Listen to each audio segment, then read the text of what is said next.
Hi అండి. అందరికీ నమస్కారం. ఈరోజు మరొక మంచి వీడియోతో మళ్ళీ మీ ముందుకు వచ్చేసానండి. ఈరోజు మన వీడియోలో ఈ చట్నీని ఇలా చేసుకుంటే చాలా టేస్టీగా ఉండడమే కాదండి, మన హెల్త్‌కి కూడా చాలా మంచిది. జీర్ణక్రియను పెంచి ఆకలి పుట్టడానికి దోహదపడుతుంది. మరి టేస్ట్ కూడా సూపర్ ఉంటుందండి. వేడి వేడి అన్నంలో ఇది వేసుకుని తింటే నోటికి కమ్మగా ఉంటుంది. నోటికేమి తినాలనిపించినప్పుడు ఇలాగ ఈ చట్నీని చేసుకోండి.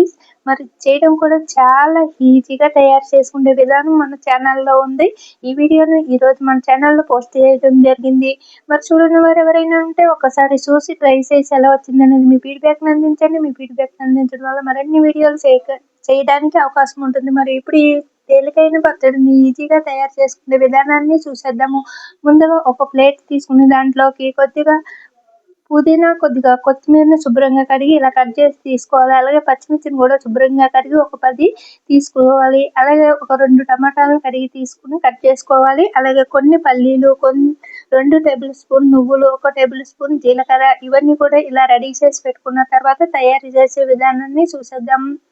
ముందుగా ఒక కడాయిని స్టవ్ పై పెట్టి స్టవ్ ఆన్ చేసుకుని 2 టేబుల్ స్పూన్ నూనె వేసి నూనె వేడెక్కిన తర్వాత పచ్చిమిర్చిని వేసి కొద్దిగా వేగిన తర్వాత పల్లీలను కూడా వేసి ఇలా దోరగా వేపించుకొని పల్లీలు వేగిన తర్వాత మాత్రమే మనము జీలకర్రని, నువ్వులని లాస్ట్లో వేసుకోవాలండి. ఇక్కడ చూపిస్తున్న విధంగా ఇలాగా పల్లీలని అలాగే ఈ చూడండి పల్లీలని అలాగే మిర్చిని బాగా వేపించుకున్న తర్వాత సన్నని మంట మీద ఇప్పుడు నువ్వుల్ని అలాగే జీలకర్రని కూడా వేసి బాగా వేపించుకుని ఒక ప్లేట్లోకి తీసుకుందాము. లేదంటే అదే దాంట్లోకి వేసుకోవచ్చు, మీ వీలుని బట్టి. ఇప్పుడు నేనైతే అదే పచ్చిమిర్చిలోకి నేను కొత్తిమీరని, పుదీనాని కూడా వేసి దూరగా వేపించుకుంటున్నానండి. 2 టేబుల్ స్పూన్ నూనె సరిపోతుంది. ఇక్కడ వచ్చేసి మళ్ళీ మనం పోపు పెట్టుకుంటాం కదా, ఈ పచ్చళ్ళకాయ చట్నీలకు అనేటప్పటికి పోపు పెడితేనే మరింత టేస్టీగా ఉంటుందండి. కొత్తిమీర కొద్దిగా వేగిన తర్వాత పుదీనాను కూడా వేసేసి పుదీనా కూడా కాస్త కలర్ చేంజ్ అయ్యి వేగినంత వరకు వేపించుకుని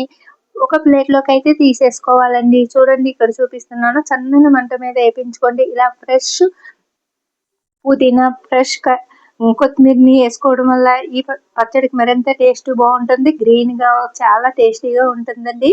ఇంకా పుదీనా పచ్చడి అనేటప్పటికి ఇష్టపడిన వాళ్ళు కూడా చాలా ఇష్టంగా తింటారు. ఇలా చేసి పెడితే మంచి టేస్టీతో నోటికి ఏమి తినాలనిపించినప్పుడు ఇలా చేసుకుంటే చాలా బాగుంటుందండి. కంచుడు అన్నం ఖాళీ చేసేస్తారు.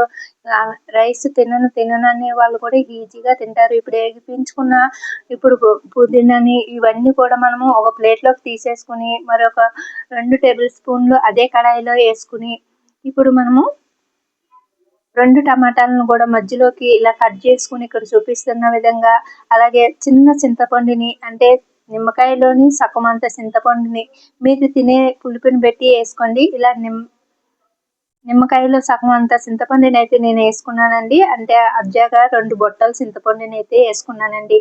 వేసుకుని ఇప్పుడు ఈ టమాటాలతో పాటు చింతపండుని కూడా ఇలాగా మగ్గించుకోవాలండి. ఇంకా టమాటాలోని వాటర్ శాతం ఉంటుంది కదా, రసము, ఆ రసంతో ఈ చింతపండు కూడా మగ్గిపోతుంది. ఇప్పుడు కొద్దిగా మగ్గిన తర్వాత మనము ఒక అర టేబుల్ స్పూన్ ఉంటుంది కదండి, దాంట్లోని ఒక అర స్పూను పసుపు వేసుకుని దగ్గరికంటే అయిన తర్వాత దింపేసుకుని ఇక్కడ చూపిస్తున్న విధంగా ఇలాగా చల్లగా అయిన తర్వాత మిక్సీ పట్టేసుకోవాలండి. చూడండి మిక్సీ పట్టుకుంటే నాకు ఇంత చట్నీ అంటే పచ్చడి ఇంత వచ్చిందండి. ఇప్పుడు పోపు దినుసులు అయితే చూసేద్దాము.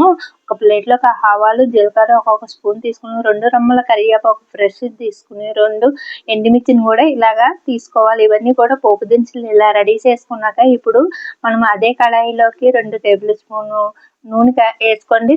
నూనె తక్కువ తినే వాళ్ళైతే ఇంకా ఈ చట్నీలకి పచ్చళ్ళకి అనేటప్పుడు నూనె ఎక్కువ అయితేనే బాగుంటుందండి. నేను పావు కప్పు నూనె అయితే వేసుకున్నాను. మేము నూనె ఎక్కువ ఇష్టపడతాం కాబట్టి చట్నీల్లోకి నూనె ఉంటేనే టేస్టీగా ఉంటుంది కాబట్టి ఇలా నూనె వీటెక్కిన తర్వాత ఇప్పుడు పోపు దినుసులు, ఎండుమిర్చి అన్నీ కూడా ఒకేసారి వేసుకోవచ్చండి. ఇలా ఒక్కసారి వేసుకుని ఇలాగ దూరగా వేగిన తర్వాత మనం ముందుగా గిన్నెలోకి తీసి పెట్టుకున్న పచ్చడిలోకి వేసేసుకోవాలి నూనెతో పాటు. ఇక్కడ మీకు చూపిస్తాను, చూసేయండి. చాలా ఈజీగా తయారు చేసుకోవచ్చు, చాలా టేస్టీగా ఉంటుంది. నోటికి ఏమి తినాలనిపించినప్పుడు, జ్వరం వచ్చినప్పుడు గట్రా మనకి నోటికి ఏమి సహించదు కదా, అలాంటప్పుడు ఈ చట్నీని చేసి పెట్టండి.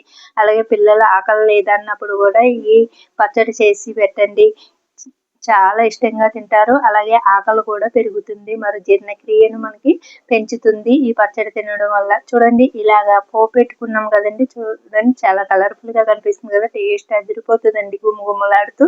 మరి ఇప్పుడు అయితే ఈ పోపు దినుసులన్నీ కూడా ఇందులోకి కలిసేటట్టు కలుపుకోవాలి. నూనెతో పాటు అంతా కూడా కలిసేటట్టు కలుపుకోవాలి. అంతేనండి, ఎంతో టేస్టీగా ఉండే పుదీనా కొత్తిమీర చట్నీ రెడీ అయిపోయింది.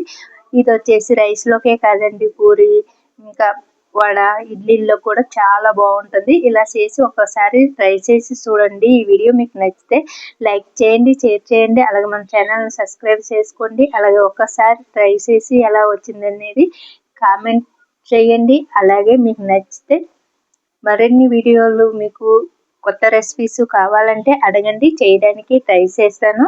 మరి ఈ వీడియోని మీకు నచ్చిందని అనుకుంటున్నాను. నచ్చితే షేర్ చేసి లైక్ చేసి మన ఛానల్ని సబ్స్క్రైబ్ చేసుకోండి. మరొక వీడియోతో మళ్ళీ కలుద్దాం.